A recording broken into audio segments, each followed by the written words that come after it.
Le Zoom Echo avec Axel de Tarlet sur Europe 1. Axel, Free a réussi son pari. Free passe la barre des 10% de part de marché dans la téléphonie mobile. Son bénéfice a doublé. C'est un succès indéniable, mais ça ne doit rien au hasard. C'est un succès qui s'explique.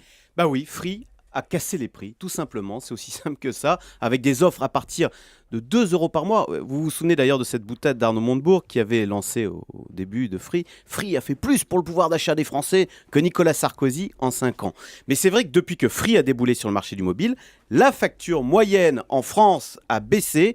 On est à 19,50 € par mois. C'est 3,50 euros de moins. Ça, c'est concret, c'est sonnant, c'est trébuchant. Voilà ce qu'on a gagné. Et pourtant, souvenez-vous du lobbying des 3 opérateurs historiques qui nous expliquaient, Orange, SFR et Bouygues, qui nous expliquaient qu'il n'y avait pas de place en France pour un 4e opérateur, que les prix en France étaient déjà parmi les plus bas d'Europe. Free arrive, boum, il rafle 10% du marché et fait baisser les prix de 15%.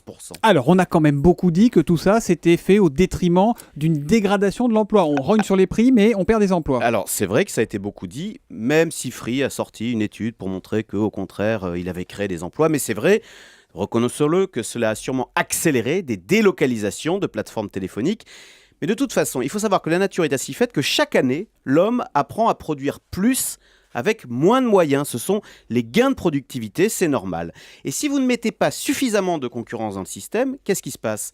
Eh bien, ces gains de productivité restent dans l'entreprise. C'est le phénomène de la rente. D'ailleurs, les 3 grands, Orange, SFR et Bouygues, étaient régulièrement accusés de faire de très belles marges. Alors que si, au contraire, vous aiguisez la concurrence, eh bien, ces gains de productivité, ils sont rendus aux consommateurs. Et c'est ce qui s'est passé. Et les prix ont baissé. On est dans le jeu classique de l'offre et de la demande, Axel, Voilà. finalement. En revanche, est-ce qu'on peut dire que la qualité de service, parce que ça aussi, ça compte pour le consommateur, est-ce que la qualité de service a diminué ? On a du recul là-dessus ? Oh, même pas. Écoutez, au contraire, regardez en ce moment, pour se démarquer, les opérateurs, ils essayent de monter en gamme avec la 4G pour avoir un accès à Internet encore plus rapide. Non, franchement, les prix ont baissé, la qualité a augmenté, et franchement, quand on voit ce qui s'est passé avec Free, eh bien, c'est une publicité vivante pour la concurrence.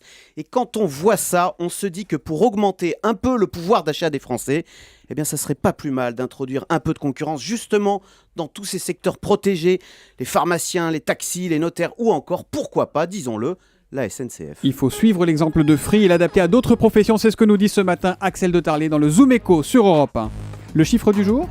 15 800 km. Les Américains roulent de moins en moins. 15 800 km par an, c'était plus de 17 000 en 2004. On note en particulier que les jeunes aux États-Unis roulent beaucoup moins que leurs aînés. Merci Axel.